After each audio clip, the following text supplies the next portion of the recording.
Case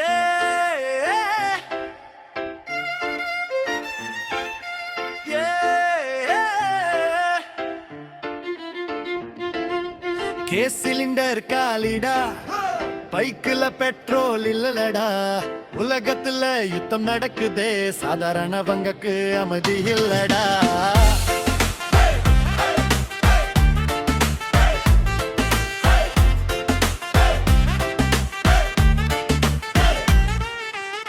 Iran பக்கம் மிசல் பறக்கும், Israel பக்கம் சைரன் ஒலிக்கும். நம்ம வீட்டுல ஸ்டவ் சும்மா, இட்லி மாவு காத்து நிற்கும். பைக்கு சாவி கையில இருக்கு, பெட்ரோல் பங்கில நிக்குது. அபிசு போகணும் காலையில, டெங்க கனவுல இருக்குது.